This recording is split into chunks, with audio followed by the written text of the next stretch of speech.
My part's easy. All I have to do is cut everything out and put it in piles.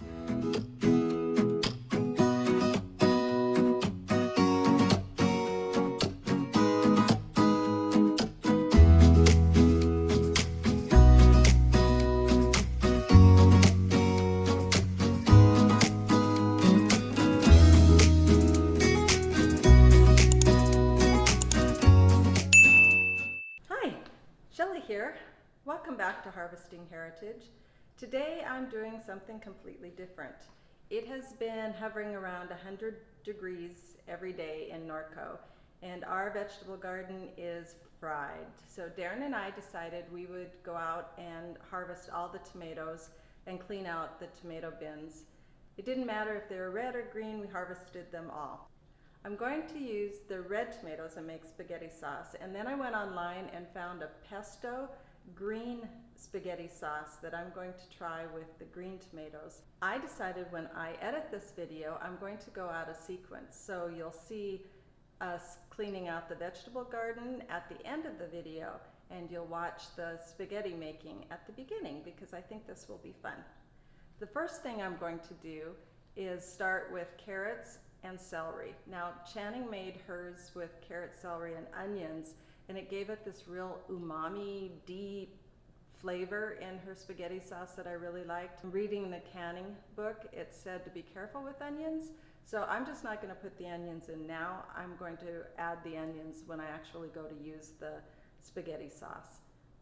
I'm going to cut up the carrots and celery and get them cooked, and then I'm going to put them through the food processor and make them mush, basically.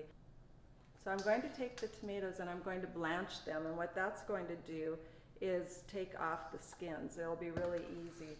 So I'm only going to put them in boiling water for about 30 seconds, but it will be enough that I can skin them. And we don't like seeds in our sauces. Doesn't matter if you leave the seeds in or not, but I am going to get the seeds out as well. I have opted for 4 carrots, 4 smaller carrots, and 3 celery stalks. You may know that I grew up on a wheat farm in northeast Montana, and my mom canned everything. She canned meat and potatoes and vegetables. She made jams and jellies, pickled beets and pickled carrots and all kinds of things. But she did that when my sisters and I were at school, and we never learned how to do it, and we never got interested in it. And then 3 years ago, my daughter moved to a rental house in Northern California that was on a ½ acre, and she planted her very first garden. And she began to can everything that came out of it. And I was interested and was amazed at everything that she was preserving and canning.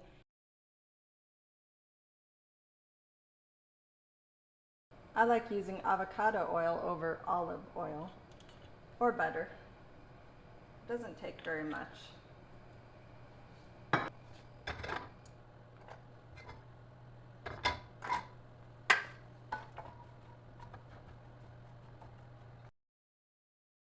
So I've prepared a bowl full of ice water. And my water should be at a nice boil, yeah?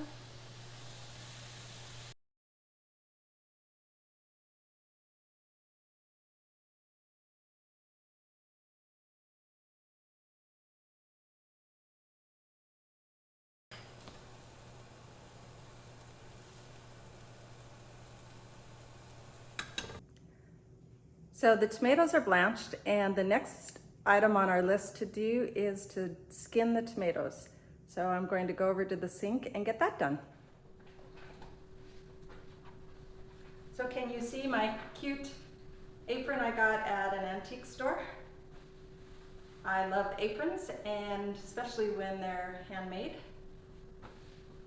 I think this one is made from a 1930s pattern. And it's reversible. Okay, so I'm going to cut off all this icky stuff on the tomatoes. I probably left the tomatoes in the water for a minute rather than 30 seconds. I just didn't feel like they were getting done.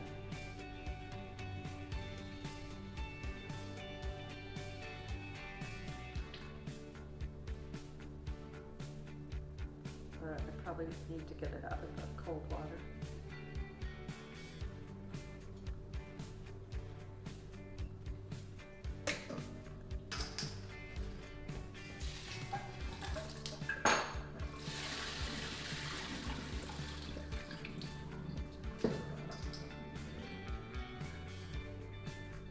I don't have a fancy coring tool, so I'm just going to do the best I can with the paring knife.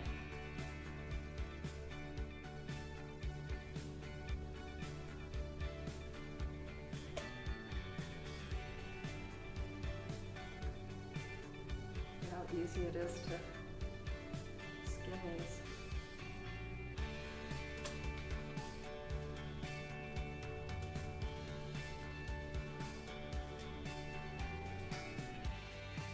Our garden is really experimental because we were told that nothing really grows in this area during the summer. So we just wanted to see what we could do. And we did way better this year than we did last year. Last year I had lots of sunflowers growing, a few tomatoes, no cucumbers came up at all, no bell peppers came. And the basil did a lot better last year than it did this year. I don't know if I used a different seed. The next thing I'm going to do is, in my food processor, grind up all of the carrots and the celery that I cooked up. And I want them pulverized, so I'm going to let them go pretty long.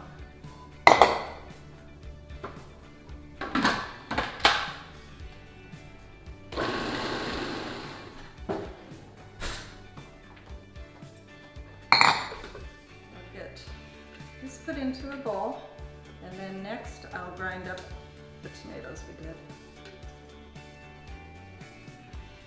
I don't want to do these all at once.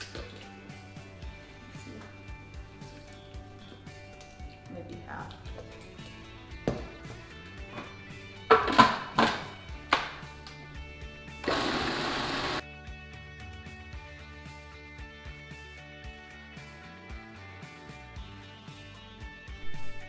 And I am using a really fine strainer. And then I'm just going to stir it.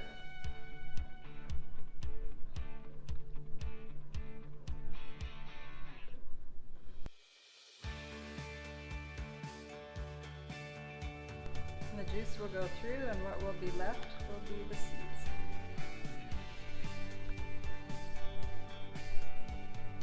Here's my sauce.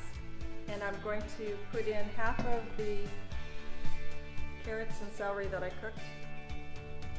I'm going to stir it, and then I'm going to actually put it in a crock pot and let it thicken for a little while, maybe a couple hours, before I give it its water bath. Now, hi, I'm back. It is the next day.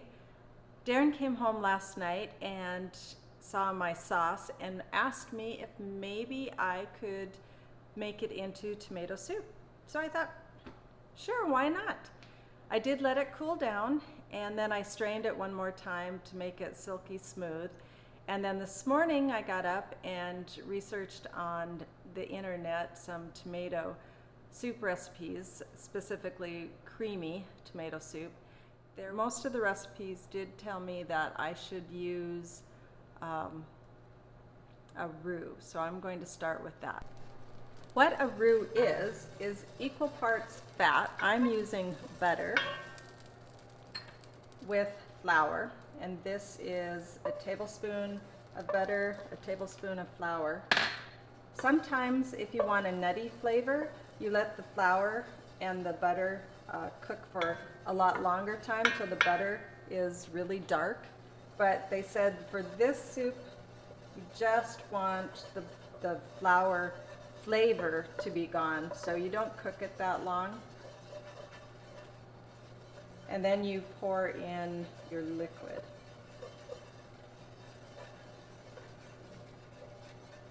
I'll let it go just a little bit longer. This is 1 cup of chicken broth. And I'm not going to put it all in, just enough to thicken the roux even further. And then I did get 4 cups of the tomatoes from yesterday. And I'll finish putting in the broth.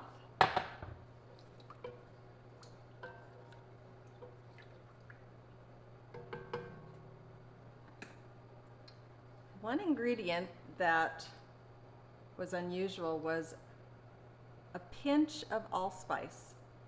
So you can see that little brown spot under there, that's allspice. And then 2 teaspoons of salt. But I didn't think I'd get the allspice in unless I mixed it with the salt. And then a tablespoon of brown sugar. All the recipes I looked at had sugar in it, so I am going to add the sugar. Some had white sugar and some had brown. I'm opting for brown sugar. This is a pinch of cayenne. And this is a tablespoon of powdered tomatoes.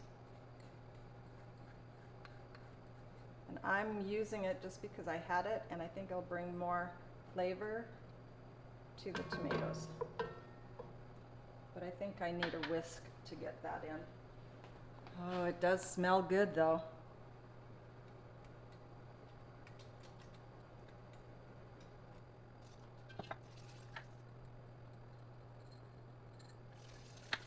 And this is really heavy table cream. And the cayenne should go in at the very end after it's off the heat, so that you retain the flavor of the cream rather than mixing it in and it becomes tomato.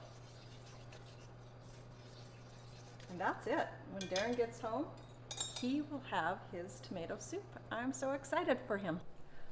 I forgot to show you that I put my apron on the reversible side. So yesterday I was wearing the cherries, and today I'm wearing the polka dots.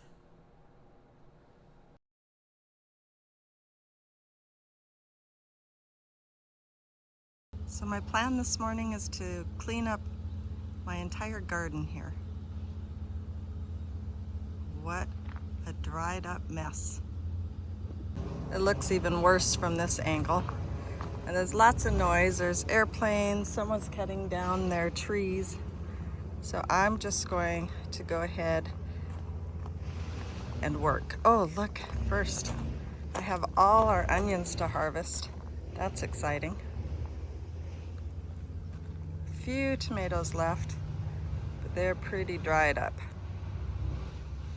There are a few of the onions where the tops haven't bent over yet, so I'm going to leave those, let them grow on.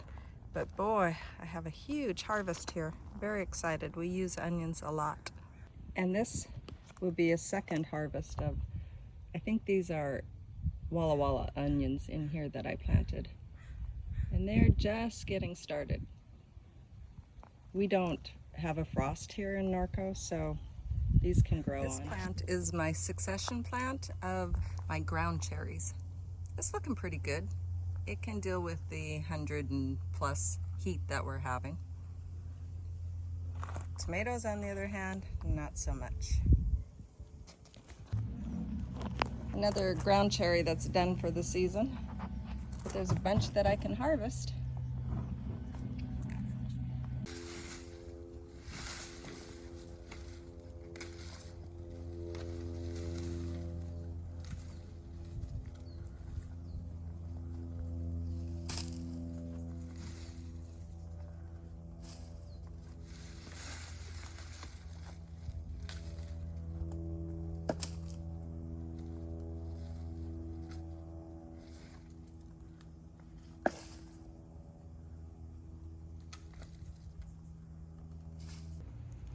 My part's easy. All I have to do is cut everything out and put it in piles. And then Darren's doing the cleanup. The shade cloth teepee that Darren built has really saved our bell peppers. They were burning before they ever got large enough, and now they can get pretty big. This is the west side that just gets hammered with our afternoon heat, and even in the morning the east side is just so hot. But look at all the little ones coming.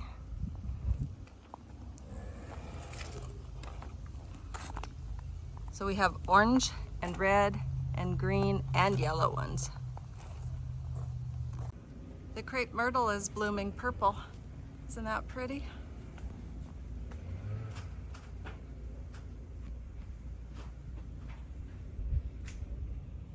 That one also is a crepe myrtle. It's a lot later than that one. Walla Wallas and candy onions. We had a pallet, so I'm going to leave them outside in the shade to dry. These are all the tomatoes that we got out of the garden today during our cleanup. Lots of green tomatoes, and I'm going to make a mixture of a pesto sauce with the tomato sauce out of the green tomatoes, and then I'm just going to make spaghetti sauce out of the remaining red ones. Then we have 3 Armenian cucumbers that I think are edible. A lot of them I threw away. These are not our favorite, so we will not be planting those again.